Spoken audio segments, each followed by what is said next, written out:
presidenta. Bona vesprada. Més de 100 famílies varen ser deportades de l'Horta de la Punta, expulsades per via d'urgència d'alqueries, cases i camps per a la urbanització d'una zona d'activitats logístiques, la Sal, que mai ha comptat amb serveis i empreses que evidencien la seva necessitat ni justifiquen la destrucció d'una horta d'especial valor ecològic i patrimonial. El documental A Tornallom és un recurs audiovisual de grandíssim valor que aconsella vivament veure a totes les persones que vulguen saber, entendre el que allí va passar i que ens ajudarà a no oblidar aquella atrocitat. Dolor, un dolor immens, és el que encara pateixen les persones que varen viure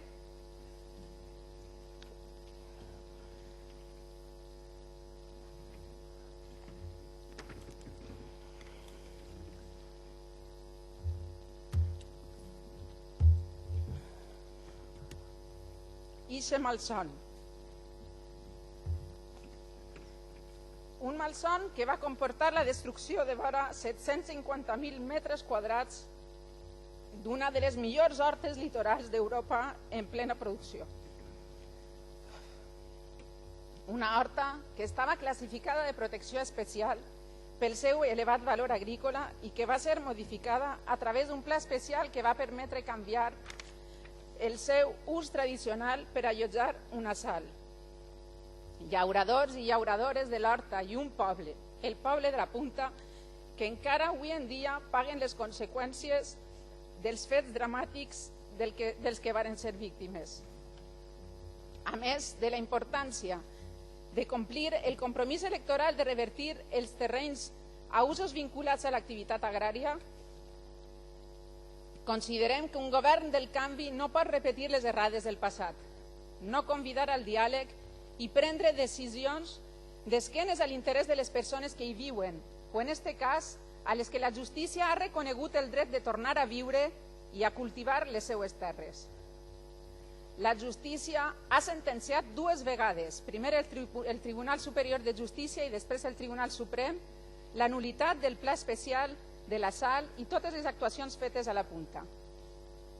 El 10 de juny, dins de 2 dies, es complirà un any des que el Tribunal Suprem va confirmar la nul·litat del Pla Especial i on l'alt tribunal va rebutjar el recurs de cassació interposat per l'Administració de l'Estat, la Generalitat, l'Ajuntament de València i València Plataforma Intermodal i Logística contra el pronunciament del Tribunal Superior de Justícia al març de 2013 que va anul·lar aquest Pla Especial.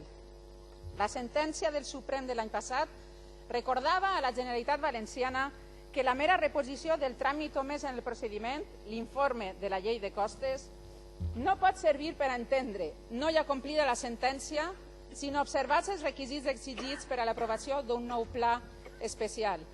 Com vostè sap bé, hi ha alternatives, com ubicar la nova sal en Sagunt. Primer, per raons ambientals, ja que la nova sal es va implantar en l'àrea del preparc de la Devesa a Albufera, una àrea de gran valor mediambiental, cultural i paisatgístic.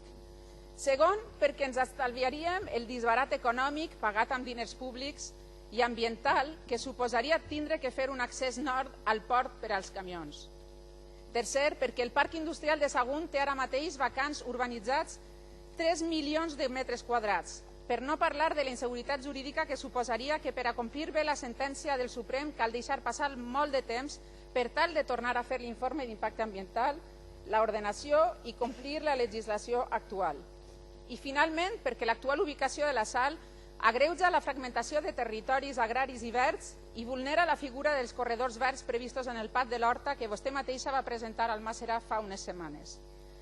Des del nostre punt de vista, les associacions de veïns i veïnes, els llauradors i llauradores i els col·lectius que han treballat en aquestes qüestions com per l'Horta no demanen disbarats sinó sensateses, ús racional dels diners públics i tractar de reparar les infames errades del passat parlant amb i escoltant a totes les parts. Per això, senyora consellera, li preguntem quina és la política que té previst impulsar la seva conselleria en relació amb l'ús futur d'aquest espai i amb la possible recuperació de l'espai singular original. Moltes gràcies. Gràcies, senyora Gascó.